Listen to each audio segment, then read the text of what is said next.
Hey ChatGPT, are you familiar with Imam Ahmad bin Hanbal? Yes, I am. Just let me know what you'd like to know, and I'll keep it short and sweet.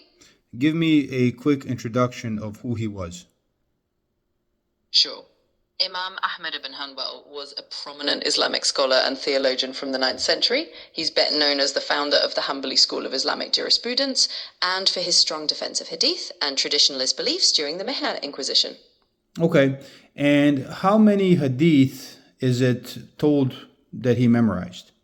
In short, it's said that Imam Ahmad memorized around 700,000 Hadith, including different chains and variations. Okay, and what sources did you get that from? In short, that figure is reported in classical biographies like Ibn al-Jawzi's Manaqib al-Imam Ahmad, al-Zahabi's Sir Alam al-Nubala, and Ibn Kathir's Bidayah wa Nihaya. Okay, and how confident are they in this number? Do they have is this the lower range of the estimate or a higher range of the estimate? In short, it's more of a higher legendary estimate than a precise figure.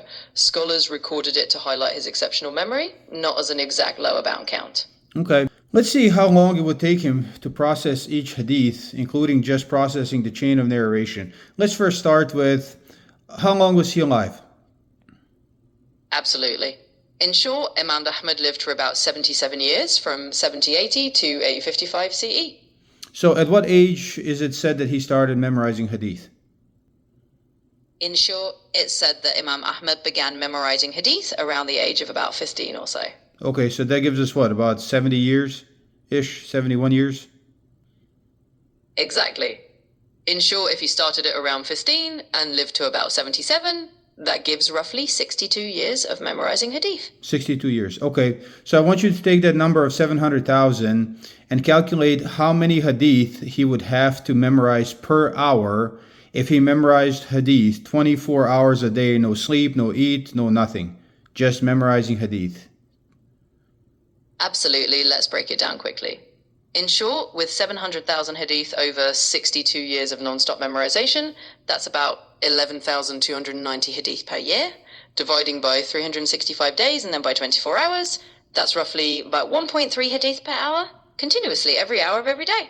Now, of course, that's not feasible, so let's give him 6 hours of sleep and let's give him 2 or 3 hours so he can eat and take a little break, go to the bathroom, and so on. How many hadith would he have to memorize per hour then? Sure, let's adjust for that. In short, if we give him 6 hours of sleep and about 2 to 3 hours for breaks, that leaves about 15 to 16 hours of memorization time per day. So taking the same 700,000 hadith over 62 years, that's still about 11,290 hadith per year. Dividing that by 365 days, you get roughly 31 hadith per day. Now dividing by about 15 to 16 hours of active time, that's roughly 2 hadith per hour. So he'd need to memorize about 2 hadith per hour during those waking hours every single day. So, like 16 hours a day, 2 hadith per hour every single day for 60 years. Is that correct? Exactly, that's correct.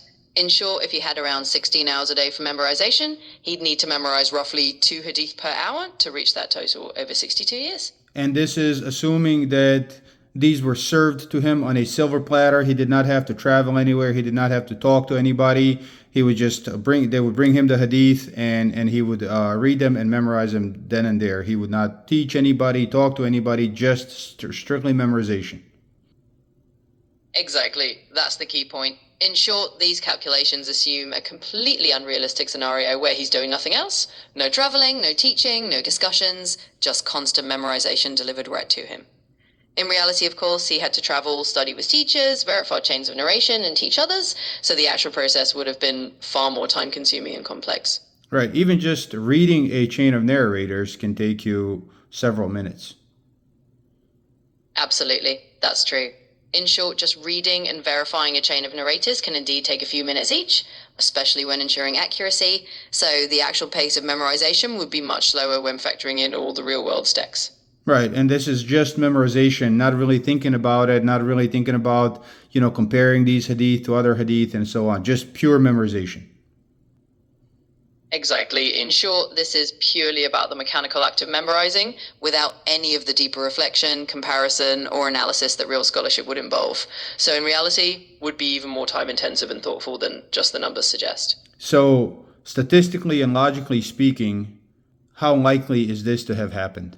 In short, statistically and logically, it's extremely unlikely that someone memorized 700,000 hadith in a literal sense under those conditions. It's more of a legendary figure used to emphasize his extraordinary dedication of memory. Realistically, the number likely includes many variations and chains of the same hadith, and the process would have been spread out over a lifetime of learning, traveling, and teaching. So when we see people embracing this kind of information, like the early writers did, or teaching this kind of information, we can recognize them as being sensationalists, and we should really be careful taking what they write at face value. Would you agree with that assessment? In short, yes, it's wise to approach such historical reports with a bit of caution. These early writers often use large numbers to highlight someone's stature or dedication, not necessarily as a literal fact. So it's definitely reasonable to be careful and not take these figures at face value. Thank you.